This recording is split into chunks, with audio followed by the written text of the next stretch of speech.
একটা budget pass করার সময়ের জন্য জেলা ও তৃণমূল ফুটবলের উন্নয়নে এবার মাঠের দিকে নজর দিয়েছে ফেডারেশন।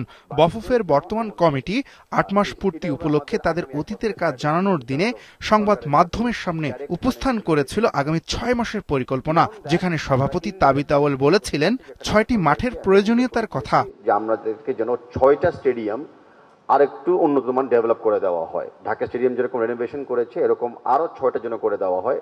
তবে বাফুফের কম্পিটিশন কমিটির সদস্য বলছে তাদের আপাতত লক্ষ্য ৮টি বিভাগের মাঠের দিকে। প্রতিটা বিভাগ থেকে একটা মাঠ চুজ করেছে, পাশাপাশি ঢাকার আশেপাশের কিছু মাঠ তো আমরা প্রাধান্য দিব, যেমন এর মধ্যে মুন্সিগঞ্জ হতে পারে। ৮টা বিভাগেই ৮টা মাঠ চুজ করার কথা ছিল আমাদের, কিন্তু এখন পর্যন্ত আমরা এটা কমপ্লিট করতে পারিনি।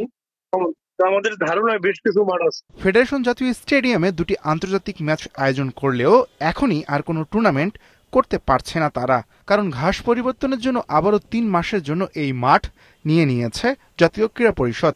ভেন্যু তৈরি করা হচ্ছে বাংলাদেশের পরের 2টি হংকং ও ভারতের বিপক্ষের ম্যাচের জন্য। এদিকে কমলাপুর মাঠেও চলছে টার্ফ পরিবর্তনের কাজ।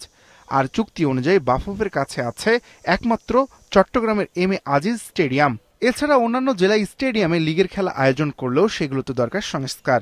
তাই ভেন্যুগুলোতে পেতে দীর্ঘমেয়াদে চুক্তি করতে চায় বাফুফে। ক্রীড়া পরিষদের মাধ্যমে এটা একটা দীর্ঘ সময়ের জন্য চাবো, যেন ওইটাকে আমরা পরিচর্যা করে একটা ইন্টারন্যাশনাল লেভেলে তৈরি করতে পারি। এর জন্য একটা দীর্ঘমেয়াদের জন্য চাবো।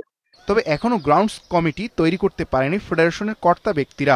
অবশ্য সভাপতি তাবিত আউয়াল জানিয়েছেন আন্তর্জাতিক ম্যাচের বিরতির এই সময়টাতে সবগুলো স্ট্যান্ডিং কমিটি তৈরির কাজ তারা শেষ করবেন।